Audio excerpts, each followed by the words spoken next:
Talking tactics on Campbell's comments, catching up with Jodi Quinlan after Jode last night. Firstly, welcome. Sorry, forgot my manners. You're not going to talk to me. No, I did. Oh, I Thank didn't. you. I didn't hear, and then there was that awkward silence that you have sometimes when you're talking to people. It's never nice when that happens. You're not sure where you're going with that. Jodes, I want to get you on today after the running of the Aldebaran Park Starlet 3-year-old trot, which is actually a time-honoured race. It's a great little race. It's happened at Cranbourne. I remember going down to it years ago. I think at one stage they were calling it a bracelet, but it's a ripping race to win, isn't it? Yeah, it is. Yep, good race. You're not going to give me a lot of it. I'm going to have to work for this interview. It's been around for a while. Illawong Stardust, manners to say the least, weren't on show very well last night at all. I'm actually going to roll the video straight away, except I know what I'm doing. I'll roll the video. Basically, you've just got to watch out the back initially, don't you, Jodes? What goes through her noggin at the start? Now, I'm not real sure, Paul. I thought I was on top of this. This is what she did a lot as a 2-year-old and threw away a lot of good races. And, when I got hurt, Craig was obviously training her, and he had a big opinion of her. And he come in one day and said, "I think she's better than Armstrong." And I thought that wouldn't be right. And anyway, but she wouldn't try it. She gave him awful headaches early on, and this is what she was sort of renowned for doing. But this time back, she hadn't put wrong. Taken her to the trials. She got back in the draw, no problems at all. Come out, handed up, and done everything absolutely perfect. And then she went there last night, and I was a little bit worried in the warm up. She got fairly fired up and a little bit keen. And as soon as we went to step off, she got real rolly behind, and I knew she was sort of half going to pace, and then she went into a pace and sort of broke. And when she does that, she doesn't like to come down. But she did get me by surprise last night. I thought I was on top of that, but then again, she's Armstrong's sister, so that breed, they're very, very hot. And they seem to always pull a rabbit out of their hat at some stage. I stopped the video footage just back there just so people would realise once you got trotting, you're in the picture, you're still 50 plus metres off them. I've been fortunate enough to do a couple of talking tactics with you, Jodes, over the journey. Technically only one, but I spoke to you a few times. You've always been big on not chasing your trotters necessarily to catch the field if the tempo's okay, yet she seemed to tack on really well initially. Like that lead time must have been a little bit slow, was it? Because that's not the norm for you and the way you handle your horses. Yeah, look, when she sort of got down, she sort of caught up under her own steam, and that first quarter was a 28.6 or something like that, which was blistering.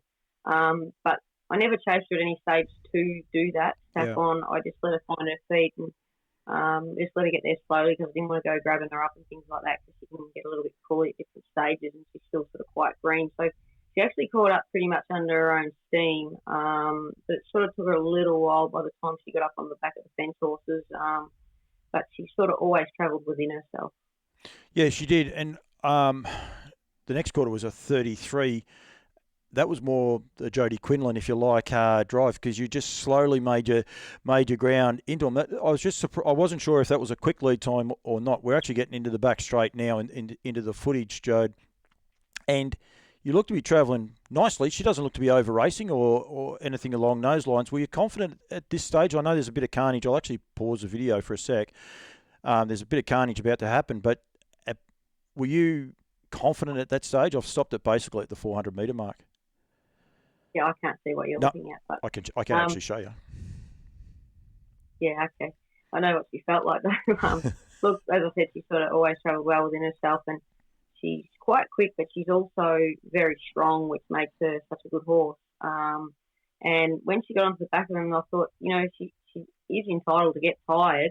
And she was sort of sitting there, okay, travelling okay, and the minute the horse in the breeze galloped, and I thought, oh, geez, I'm going to have to check her off again, which worried me slightly as we sort of got around the bend here. But she come one off the fence, and then when that one galloped, I hopped onto Chrissy's back around the corner, and she sort of just went herself. And the minute I edged over his wheel, she just went into another gear. It was like she just come off the side and joined in, and that's what makes her a special filly.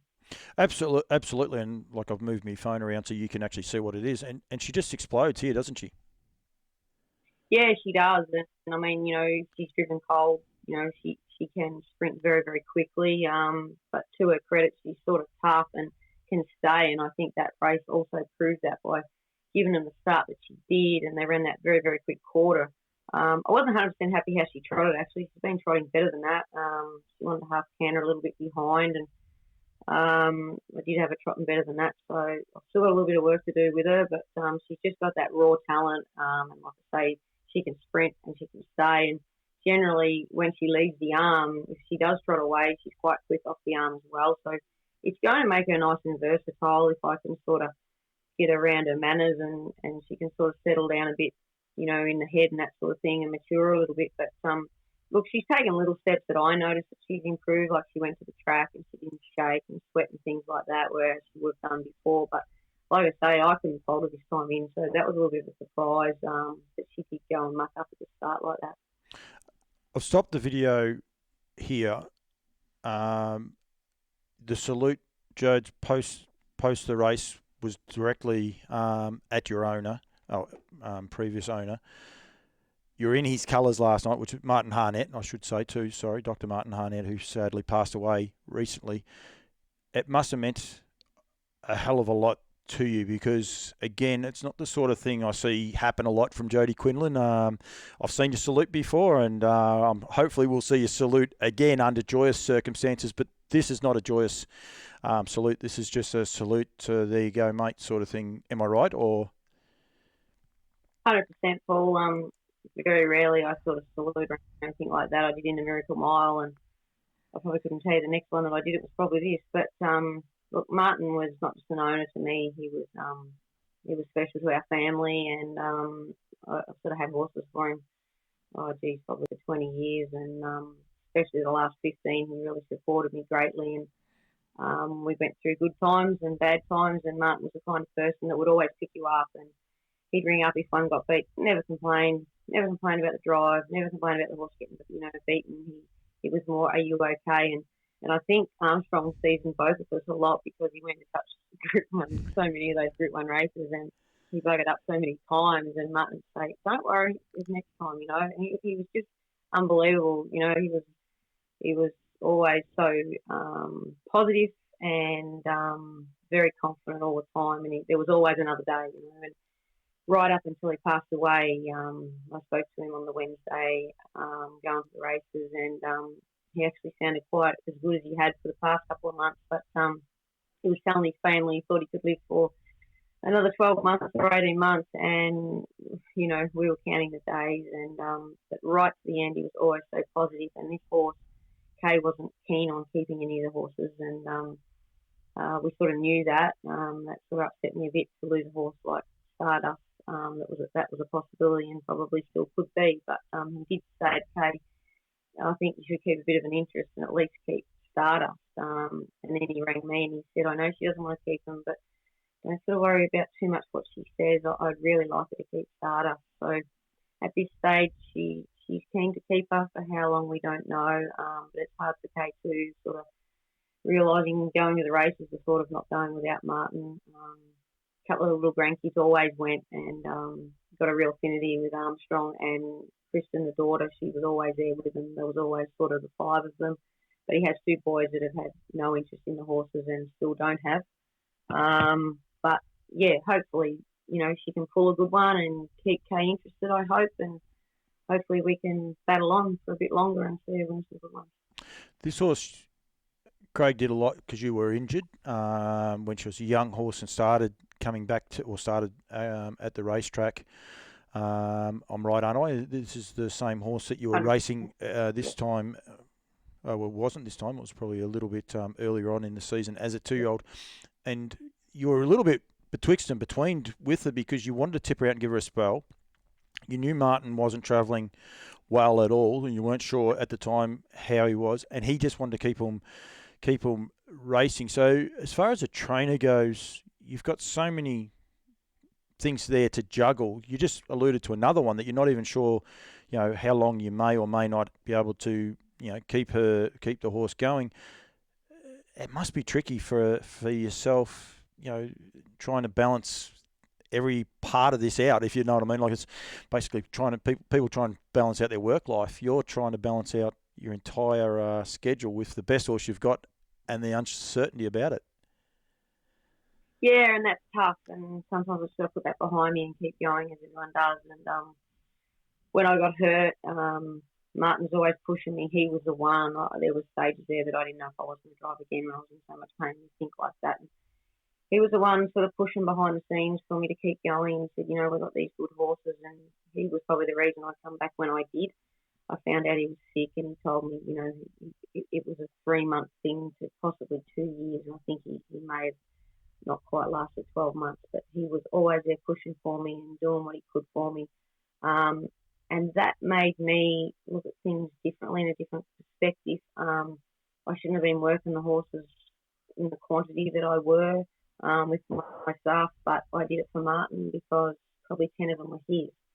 And then the likes of Illawong he's a nice horse too, and Illawong Moonbeam, and those horses and Stardust kept him going. And when one of those won, he would ring up and he just grew a leg when they did win. And it gave you something to strive for, to go out there and work his horses and try and get a result for him. Because this poor fella, he was looking straight down death's door, and this is sort of, I guess, the only thrill he got out of it. And for him to ring me after one of them won, it just felt very rewarding. And that's why I was a touch emotional last night, because she shouldn't have been able to win from where she was and the position she was in the ground she lost. And when she appeared at the top of the straight, it was a little bit surreal actually. And when I went across the line, I blew him a kiss, and that was why he did his best to try and stay. And all he wanted to see was the redwood and her in the Oaks. And unfortunate for COVID, the only reason he didn't, because he did last normally the time frame that it would have been run, but under the circumstances,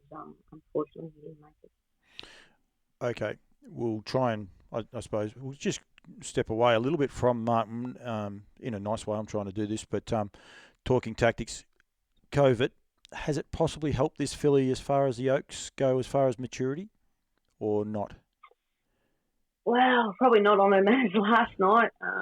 I've had to juggle, as you said before, from a training aspect, to just really only give her a couple of weeks here. And after she won prior, she got very, very sick, and she had a temperature of 40 for about 5 days, and I was very, very concerned about her. And to get over that, to her credit, she's done a great job. So she's only had little spells here and there, and that goes for 3 of those horses in these races. And it's been hard to keep them up and sort of back off them, but I kept them going there again because we didn't think he'd see them race these 2-year-olds that he's got now, and the Farmer and the likes, and we kept them going, but that sort of made it a little bit hard from a training aspect, because you've got to juggle, are they tired, when do you back off and when do you keep going? And that's sort of why Barmer, he won those couple straight away, and he was the only one that, he got to have about a month off, but these others have only Stardust, and that's only had 2 weeks here, and same with the other filly, but that's all part of the training side of it. But Stardust, she's a bit of a trick to train. I mean, she's a finicky eater, doesn't eat up after her races and trials and hard works and things like that. So you've got to maintain her and juggle her along the way. All these races being sort of stacked into sort of October, November, December probably won't suit her because she's not a great recoverer, but we just got to do the best we can and see how she copes. The Oaks coming up, like you just said then, she's a finicky eater, she's a worry eater. There's not a lot to her. I unfortunately haven't been able to see her at the races for a while. Tough run like that last night, and you got to go into 2 weeks. What do you do, Jode? Like, what do you actually do? You said then you weren't happy with how she trotted, so do you change the shoeing? Like, how does it? What goes through your mind? You got to take on like a professional in Pink Galahs. I've got the Aldebaran Park hat on. Duncan will be very happy with that. But Pink Galahs at the minute appears to be a professional 3-year-old filly that takes on, she goes as good as your filly. There's no worries there, and manners possibly will play a big part. So what do you actually do with Illawong Stardust in that 2 weeks? Absolutely, you're spot on there. Yeah, look, you're spot on there. Pink Galahs is, she's a remade racehorse. She can come off the gate, she can take the sit, whereas mine's sort of not. Obviously, she showed the other night she's sort of not doing that, which I did think she was capable of, and she has been doing at the trials. So I hope it's a one-off, but possibly it's not. I'll fiddle around with her shoeing because I'm a bit anal like that. I'd probably like her to have a little bit more toe. She's just been shot and probably a touch short. I like my trotters to have a bit of toe, and I feel that she's not striding out as much as she should be. And she sort of paddles a bit going up and down the one spot. So, look, she's had a lot of tinkering from a 2-year-old even to now in that short time, and I've mucked around and changed gear on and all that sort of thing. I won't be changing any gear as far as headwise and things like that, I don't think. I think it's more, shoeing. Got to keep on top of her back. She gets a sore back and things like that. And as far as work-wise go, I've got to play it by ear as to how she eats. Obviously, she wouldn't have fed up last night if she didn't, and she'll take a couple of days to get back on her feet. And when she is and she shows a bit of life, I'll do a bit of pace work with her, but she won't race now until the Oaks. And I'll sort of squad down more in that last week than this week that she's about to go through. Just broke up a bit. Poor connection. Back. I think you're back. Yep, she's back. It's all good. I'm waiting. You're sort of coming back, Jodes. Are you there? I think you are. Your connection just dropped out, unfortunately. Yep, that's good. Jodes, you just said then you'd like a little bit more toe on her. How do you put toe on her? Like, you've only got a fortnight to the Oaks. How do you put toe on a horse? Like, effectively, they've got to grow it. So do you get the shoe put out in front? Or, like, and if you don't want to tell me, that's fine. But I just like the psyche, if you know what I mean. Yeah, no, look, she doesn't need a lot of weight in front. She wears an outer rim because she can brush her knee just a touch. And I find that helps her. I don't like the idea of her pacing because usually sometimes we put a bar across them, and I actually got Dean Lewis Schuser and I got into an aluminium bar across, and she did race like that one start, and I wasn't 100% happy with it, so I took them straight off and went back to an outer rim. I'm fanatical about their toes, and I measure their toes and angles and things like that. And the first thing I'll do is what you said. I'll put a bigger shoe on them and just leave the toe out the front. Uncle Jeff sort of has taught me a lot about the trotters, and he could really shoe them good, and that's something he would do, and I do it often, yeah. That's great. That's great insight. I appreciate you telling me you didn't have to, and hopefully it comes off. There'll be a lot of people, probably watching, and even if she misbehaves, the one thing if you're there and watching, in this day and age now, bring up the Cranbourne race, bring up her next start when you potentially do have that little bit longer toe, and people can actually sit there and watch the different actions of her. It's going to be a great learning tool. I'm gonna definitely do it. The winner last night, the meritorious part about last night, and I got a little bit sidetracked. There's a mare in that race called Tailored Elegance that goes terrific. It's won 2 Oaks over in New Zealand. Like, you gave a horse like that 50 plus metres. And you dropped it off pretty quickly down the back straight, didn't? Or not the back straight, the last 100 metres. Yeah, I was fortunate enough to be able to get onto that horse's back and peel off it, turn it for home. And yeah, look, she just, like I said, she sort of just joined in, like she come off the side, and that's sort of speed she's got. But she had to be dour last night to make up that ground, and she still found the line, believe it or not, pretty good. Now, I've never pulled the earplugs on her, and I'm hoping there's another year when I do. I've done that specifically to try and keep her settled. She wears a skin foot and has always raced in one, but there'll come a time, and no doubt in the next few months, that I will go to removable definite foot, and I'm sure she'll go when I pull it again. I hope. You always hope that there's another something a little bit there when you do go for them, but she's never been taxed as far as hit with the whip or anything like that. Everything she's done under her own steam. But I mean, Craig always says she has the speed of a pacer. Like, she can beat a pacer, and the time she can run here. Although very often I ask her to do that, but she can reel off a quarter. And I think it proved in her last 2 wins. Like, both halves, she ran 56 in the touch. Like, that's flying for 3-year-old Scottish. So she's got a bit of both, which makes her quite good because she can stay and she can sprint, but she's just got to get her manners together. Absolutely. I think she's an excitement machine, and I appreciate that feedback that you gave me in that. I hope other people appreciate it as well, because I think it's great insight into how a trainer's psyche is and what goes on behind the scenes. I think a lot of people probably just think, you've got them in your stable, so you treat them that way, but you're not 100% sure where you are with those horses and potentially where you're going to go. So that's talking tactics. That's what I'm trying to do, is just highlight some of the I suppose, I don't know, not sure the right word, but idiosyncrasies that trainers actually do go through in the training. Driving wise, Jodes, driving up a storm, and I'd be in trouble from Nick Hooper if I didn't bring this horse to the attention. But today at Marybough, you won one of the homegrown heats today with Utopia, who's a beautiful horse. I'm actually going to bring the screen down a little bit out of everyone's way, but just lost it altogether. That was it. Oh, don't do that, Paulie. I'm trying to get it over me, Joe, so people don't see you. And it is there now. He, sorry, the other way around. So he's a lovely, lovely horse. He looked awesome at Shepparton when he won at Shep. He looked scarily awesome, if you like. Maybe too awesome in a way. He got beat at Bendigo. Today, it looked like a little bit more of you're trying to control him. You're trying to train him as much as you were drive him, if that makes sense. Yeah, look, I think, you can have the best trotter, but if it hasn't got the manners, and, you don't win what you should win. Sometimes you'll see trotters that sort of, they trot, they got great manners, and that's what wins them races, especially as young horses. So I've sort of driven him a little bit like one of mine, like at Shepparton. He tacked on, and I popped around and then hopped behind the leader and just sat him in good and sort of just went when I had to go. And then he had one trial back this time.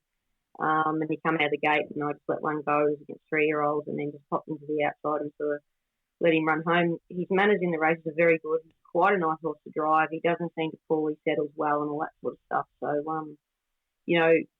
he's an exciting horse going forward. The first trial I drove him at Melton, that's when he gave me the best feel. He come out of the gate and then I was in front and Clayton said just let him slip from the quarter and he ran 27 something and that's what stuck in my head.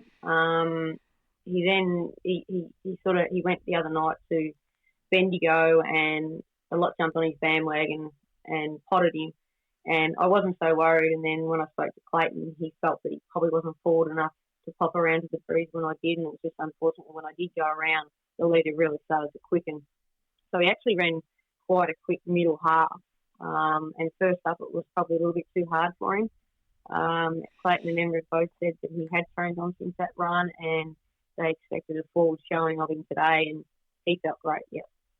He looked good, and he beat one of your stable mates on the line.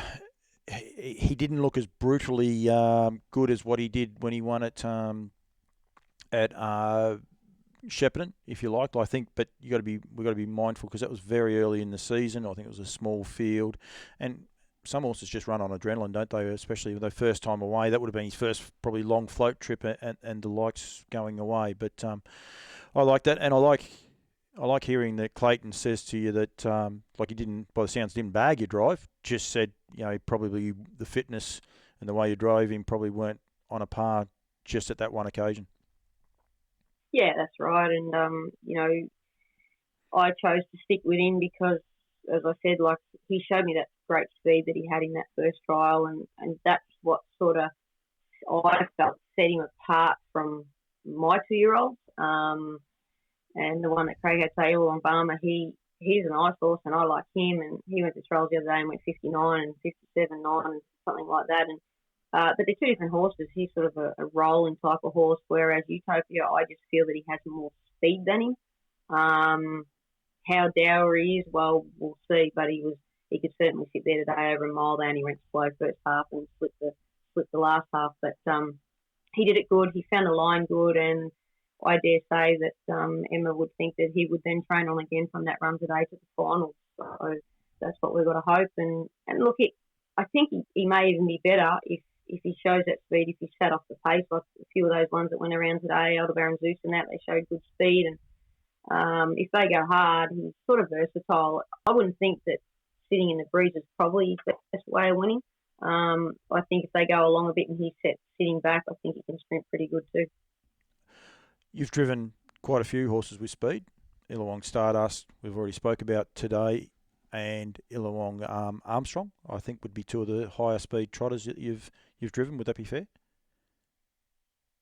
Yeah, look, I've been fortunate enough to drive some good ones. The one Mev Winston had, I can do it. I can do it. No, I should know his name. He was a really good horse.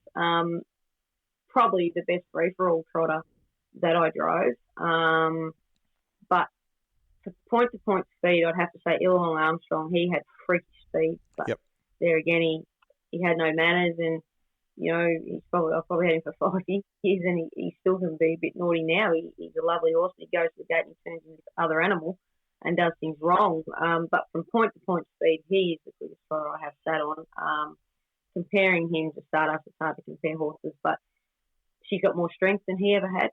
But I still think he's quick at point-to-point speed, but she can sustain it better than what he could. Where does a horse like Utopia fit into that conversation?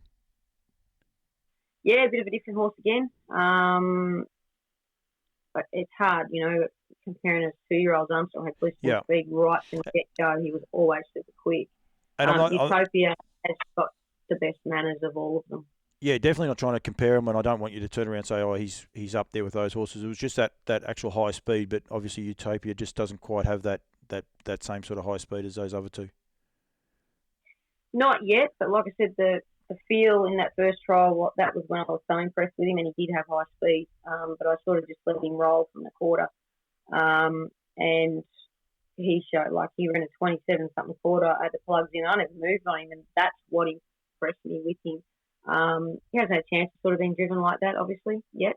He did it at Sheffield, and he just sat back off him, and he just went whoosh and won as far as he liked, as easy as he liked. So now that he's getting to these better races, hopefully the speed will be on and they'll be true a run. And you might see, him pull out, I hope, and really sprint. So hopefully that's what we're hoping for anyway. Jode, I appreciate the chat. Hopefully people have enjoyed it. I could talk to you all night. I could talk to you definitely about trotters. I love me trotters. I got the Aldebaran Park hat on. Nearly killed myself going down the staircase for it, but that's okay. It's a great time of year. It's an exciting time of year. You've got some ripping 2-year-olds to drive. You've got horses going in Vic Cups and all the rest. I reckon I'll be talking to you again before then, but all the best with Illawong Stardust in the Oaks, and I'm going to be keeping an eye on how she actually trots and whether the longer shoe out the front. Don't you worry. You'll get a phone call. You'll be like, oh, damn it, he wants me again, so it'll be all fine. Jodi Quinlan, thank you very much for joining Campbell's Comments, Talking Tactics. Thank you.